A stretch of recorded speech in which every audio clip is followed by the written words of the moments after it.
Hello and welcome back to my channel, everyone. This is Amrita Bhortake, and today we are going to talk about my favorite backgrounds for still life, product, and food photography. I love these backgrounds. I swear by them and I use them all the time. And I've wanted to share it with all of you because I've been getting a lot of questions recently, especially about the backgrounds I used in my dark and moody still life photography. So I thought, why not share all of my favorite backgrounds with you? So let's start with the one that I use in my dark and moody photography, my black background. So this is one of my favorite backgrounds. I think I've used this for about 5 years. It's been a while since I've had it. And it's a painted background on a plywood and I love it. I have used it for so long and I absolutely adore it. I would highly recommend finding something like this if you can. I bought this one on Etsy and it can cost you anywhere depending on who is creating it, because this one actually is hand painted by someone. So it can cost you anywhere from about $70 to $150 depending on the size and the kind of material they're using. This particular one has a little bit of texture and I don't know if you can see this. I'll also try to put a close-up view of it. So there's a beautiful texture on it.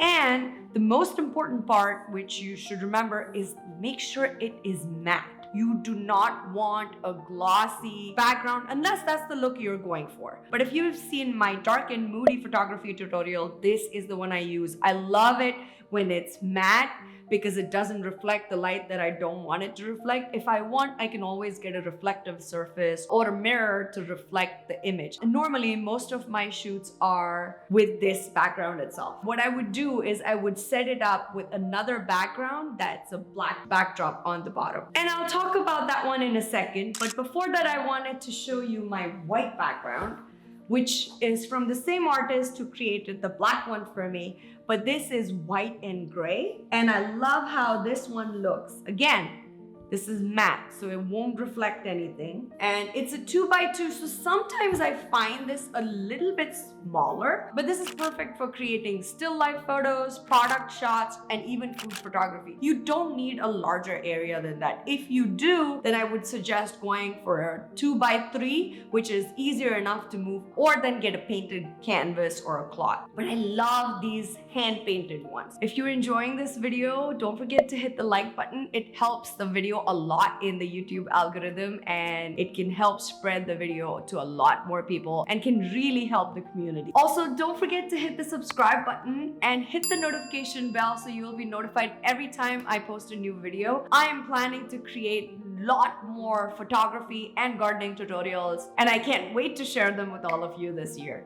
Now you might say, okay, Amrita, I can't find these. I agree, sometimes they are hard to find. So then what do you do in a pinch? And I have a solution for you. So coming back to this background, it's actually a plywood that I bought at my hardware store. And it's a chalkboard plywood. It's about half a centimeter thick. Yeah, it's very, very thin. It's two-sided, so one side is black and the other side is white. So if you want, and this one looks really messy right now because I've used it for a while, you can have two different colors on the same plywood. If you're doing dark and moody shots, you have the black background. If you want to use it for light and airy images, you can use the lighter background, and I've used both. So a few months ago, I created a video on making your own marble looking backdrop. And I wanted to create a larger backdrop because I wanted something that was like 2 feet by 3 feet in size. But I didn't want to buy a marble slab that was that big because it would have been super heavy for me to like lift it and move it around. And I didn't want it stable on one place. So I made a video. I'll make sure I'll include the link up here. That is using a contact paper. So this is the backdrop. It's marble looking backdrop. It looks like a marble table when you shoot up on it or put it in the background and shoot with it.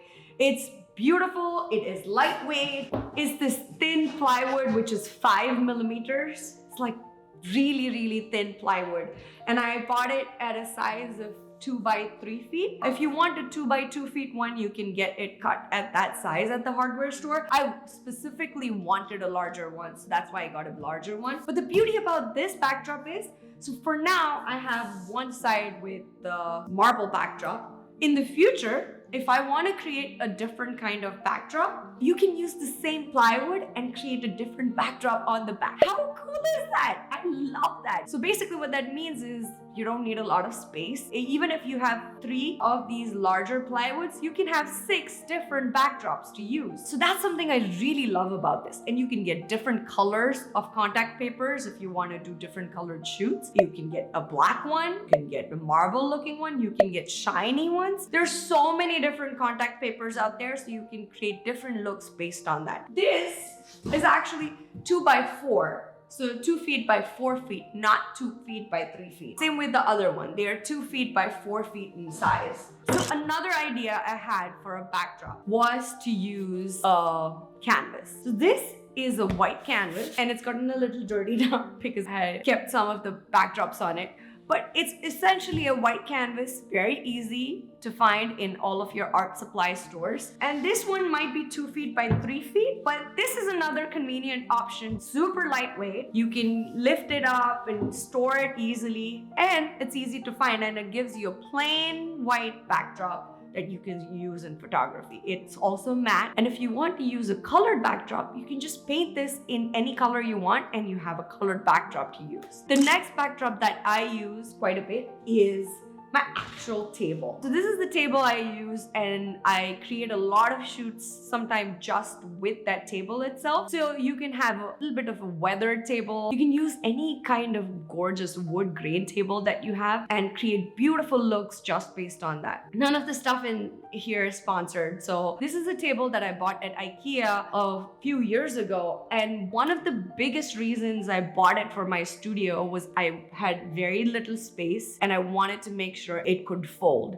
So this table actually folds on both the sides, and it can just be this tiny table that I can move out of the corner when I don't need it, and I can use one flap at a time or both flaps if I want the whole table. I can put a tablecloth on it and I can shoot with the tablecloth and create a large dining table just out of this one thing. It can have a lot of different purposes, and that's another reason why I love it. These are some of my most commonly used and most beloved backdrops because I love using these. One of the biggest recommendation I would have when you're choosing a backdrop is try to make sure it's not too busy, especially if you're doing flat lay photography. You don't want to take the focus away from the objects onto the background itself. So try to make sure the background is a little less busy, and that would help the photographs pop a lot more. Also, thank you so much for joining me today, and have an amazing, amazing day. Bye-bye.